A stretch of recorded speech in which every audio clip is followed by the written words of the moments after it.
जय हिंद बच्चों। आप लोगों ने कहा था क्वेश्चन नंबर 8 और क्वेश्चन नंबर 3, ये दो क्वेश्चन आज आपके आए थे, तो इस पे आज मैं वीडियो बना दे रहा हूँ, इसको ध्यानपूर्वक समझ लें।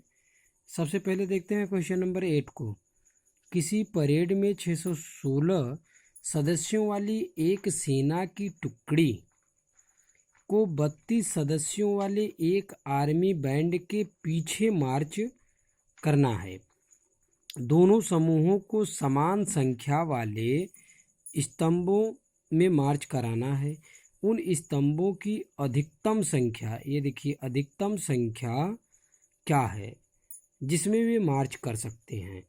देखिए अधिक से अधिक आए, बड़ी से बड़ी आए, तो इसका मतलब ये होता है कि इसका हाईएस्ट कॉमन फैक्टर निकालना है। कम से कम आए या छोटी से छोटी आए तो इसका मतलब होता है लोवेस्ट कॉमन मल्टीप्लिकेशन निकालना है। आइए इसको हल करते हैं। वांछित स्तंभों की अधिकतम संख्या दी गई पूर्णांक संख्याओं 616 और 32 का एचसीएफ लेने पर, अतः दी गई धनात्मक पूर्णांक संख्याएं 616 तथा 32 पर यूक्लिड विभाजन प्रमेयिका का उपयोग कर हम पाते हैं कि, अब देखिए ये हो गया आपका पूरा थ्योरी। यहाँ से इसके बारे में आप जानते हैं 616 बराबर 32, तो 32 से भाग देना है 616 में, 19 बार जाएगा, शेष बचेगा 8। यहाँ चूंकि शेषफल 8 है जो कि 0 के बराबर नहीं है, अतः पुनः 32 तथा 8 के लिए यूक्लिड प्रमेयिका का प्रयोग करने पर हम पाते हैं कि 32 बराबर 8 गुणे 4, 8 चौक 32, यानी पूरी तरीके से कट गया, शेषफल आया 0। यहाँ चूंकि शेषफल 0 हो गया, अतः प्रक्रिया समाप्त हो जाती है तथा इस स्थिति में भाजक 8 है, जो ये काटा है इसको भाजक बोलते हैं, तो पूरी तरीके से डिवाइड 8 किया है।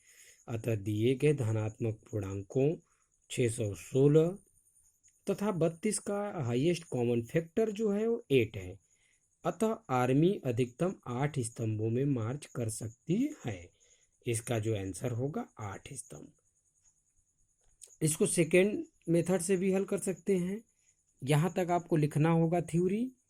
इसके बाद जो ये प्रक्रिया है, इस प्रक्रिया को आप इस तरीके से लिख सकते हैं, 616 बड़ा है 32 से, तो 32 से भाग देना है 616 में, तो एक बार जाएगा 32। अब देखिए एक में से 2 घटेगा, नहीं घटेगा, 11 में से 2 घटेगा 9, और इसके बाद में एक हासिल ले लिया, 5 में से 3 घटेगा 2, 296, 9 बार ले जाएंगे 288 आएगा।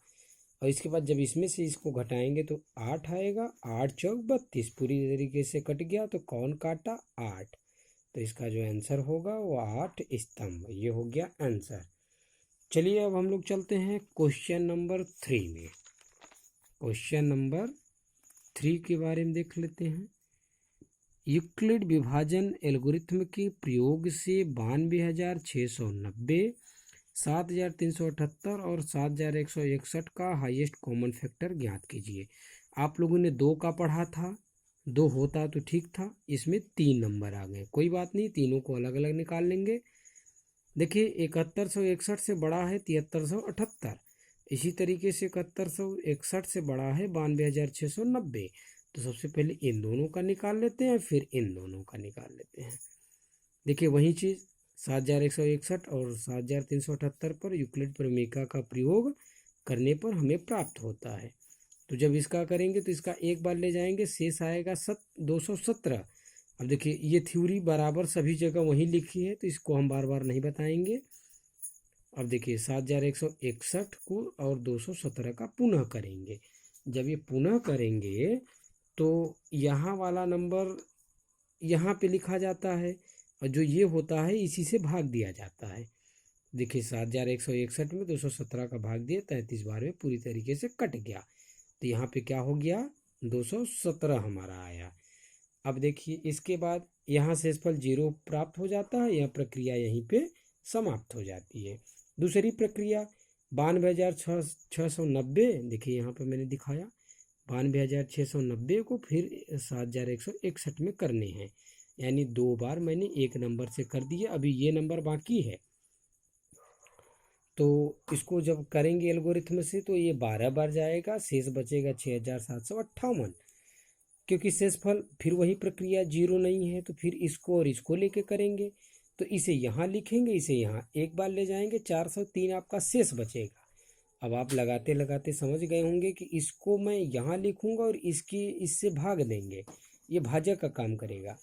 तो जब भाग दिए तो 16 बार गया, कितना आया 310 शेष बचा। अब जो चलेगा 403 और 310 में, देखिए शेषफल जीरो अभी भी नहीं हुआ, 310 है।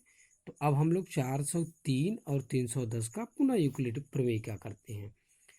तो जब ये करेंगे तो 403 310 यानी एक बार जाएगा, शेषफल कितना बचेगा 93।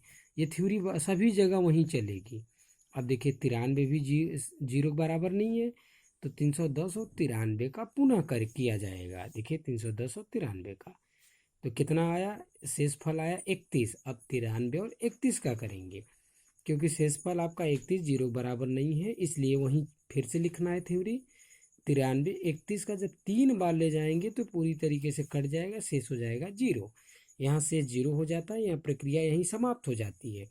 लेकिन अब आप देखिए कि जो यहाँ पे आया हुआ है वो 31 है, और यहाँ पे कितना है 217। तो अब जो करना है 217 और 31 का पुनः करेंगे। 217 और 31 पर यूक्लिड प्रमेय का प्रयोग करने पे, तो 217 बराबर 31 का 7 बार ले गए तो जीरो आया, तो भाजक क्या हुआ 31। तो यहाँ से शेषफल अब देखिए जीरो प्राप्त हो गया। अब सब एक बार डिवाइड हो गए। तो अब देखिए 7,378, 7,161 और 92,690 का जो हाईएस्ट कॉमन फैक्टर है वो 31 आया। यही आपका हो गया आंसर। अच्छा, इसको अब सेकेंड मेथड से देख लेते हैं।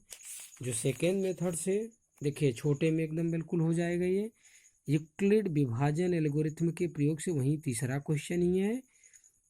अब इसमें दिखा देते हैं, इससे बड़ा ये है, इससे बड़ा ये, तो जो सबसे छोटा होता है उसी से भाग देते हैं, उससे ठीक बड़े वाले में। सबसे छोटा क्या है 7,161 में भाग देते हैं 7,378 का, तो एक बार जाएगा, शेषफल कितना बचेगा 217। अब देखिए शेषफल बचा 217, तो जो शेष बचेगा उसको इससे भाग देंगे, इसमें। तो 33 बार मतलब 3 बार ले गए तो 651, फिर 3 बार ले गए 651, ये भी पूरी तरीके से डिवाइड हो गया। तो डिवाइड कौन किया 217, तो जो डिवाइड किया हुआ है इसको पूरी तरीके से, अब इसका भाग हम इसमें देंगे। तो अब देखिए 217 का भाग इसमें दे दिए। पहली बार 4 बार गया, 868 आया, शेष बचा आपका 58, 9 हमने यहाँ पे इसको उतार लिए। अब देखिए अब 3 अंक हो गया, 2 बार गया 434, बचा हमारे पास ये यहाँ पे 155, और इस जीरो को हमने यहाँ उतार लिया। अब 7 बार जब लेके गए तो 1519 आएगा, और जब इसमें से घटाएंगे तो 31 आएगा। अब देखिए शेष बच गया आपका 31 में पुनः 217 में भाग देंगे, 7 बार में पूरी तरीके से डिवाइड हो गया। तो अब देखिए इसलिए 92,690 और 7,378 और 7,161 का हाईएस्ट कॉमन फैक्टर जो है 31 आया। ये छोटे में है, आपको जिस विधि से समझ में आए उस विधि से इसको सॉल्व कर लें। धन्यवाद।